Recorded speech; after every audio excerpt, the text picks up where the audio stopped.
Well, we'll turn now to our business segment with our editor, Charles Pellegrin.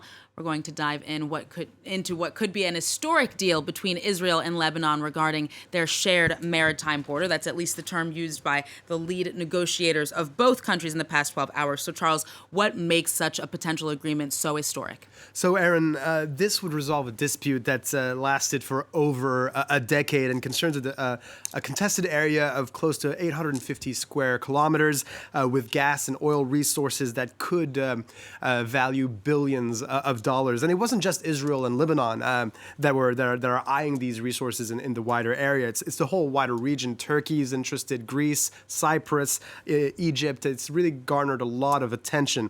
So what you have to remember, though, here is this is a potential agreement between two countries with a really fraught relationship. They've had wars in the past. That they have unsettled land border disputes at the moment.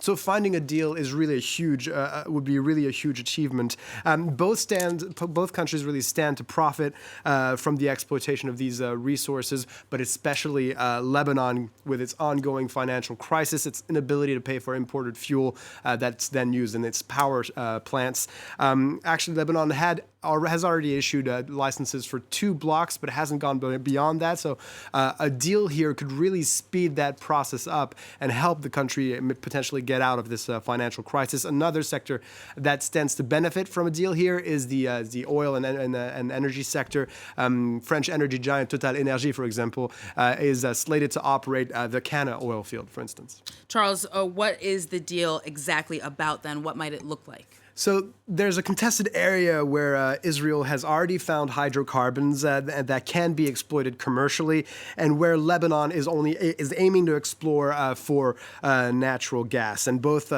countries really are hoping to profit from this. And this is a U.S. brokered agreement that's been in the works for years, and we don't know the details of the last draft that seems to have been validated by both sides. But as you can see on this map here, this contested area is the one that's between those 2 white lines. The top line is the line that Israel believes is the demarcation between for Lebanon's exclusive economic zone, and the bottom line is the line that Lebanon believes to be Israel's exclusive economic zone. So that whole yellow area is the contested area.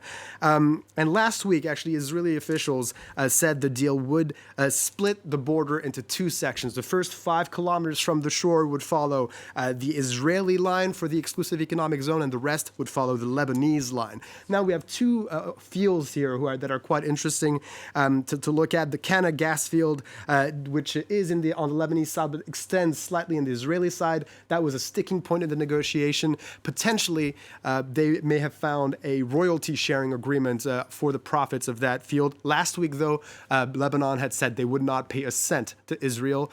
This may have changed. We'll see in the details. And the Karish gas field is currently been explored and is almost going to be is set to be online and exploited by the Israeli side.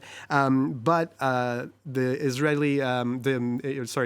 Hezbollah, the Iran-backed militia in Lebanon, has threatened to attack it if it does go online. So if an agreement has been found on the Karish oil field as well, that could mean that it will be exploited. All right, Charles, we'll see if that indeed comes to fruition. Charles Pellegrin with Business. Thank you.